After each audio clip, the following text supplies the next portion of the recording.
crime. Okay. Actually, I said that's the last of my poems I'm going to read, but I'm going to read two more poems that are connected with specific translations I've done. And then I'm going to read bits of those translations. The first one I'm going to read is about 12 years ago. I read a medieval romance written in the middle of the 11th century. It's the first major Persian romance, called Vis and Ramin, by a poet called Gorgani. It's his only poem. There's nothing else left by him. It's an absolutely fantastic poem. I was completely bowled over by this poem. It's a really great poem. And I decided I was going to translate it. It's in couplets in the original, and I translated it in couplets in English. It's 480 pages of heroic couplets. And of course, if you spend all that time, it took me 4 years to do, if you spend all that time living with a poem in this way, you get to know it very intimately. And the poem is really a portrait of the woman who is at the center of the poem, Vis. It's a romance, it's a love poem, and the poem is called Vis and Ramin. Vis is the woman, Ramin is the guy.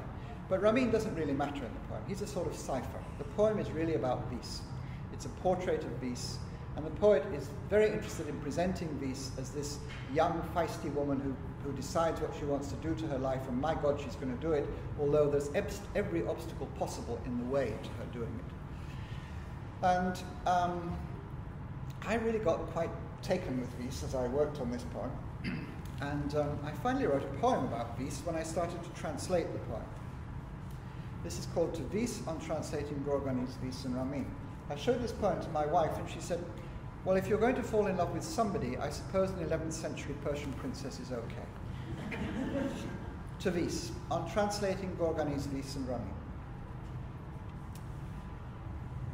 I came to you how many years ago, and felt the stirrings of a puzzled sympathy I could not know would turn in time to love.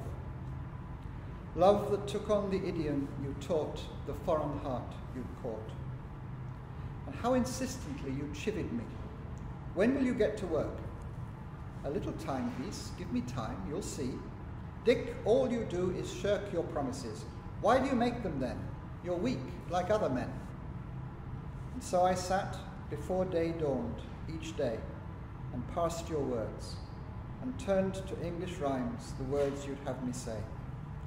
And page by page I learned the life I gave was yours alone to give, and yours the life I live. As you can see, I got very taken with this, and I still am actually. It's the most wonderful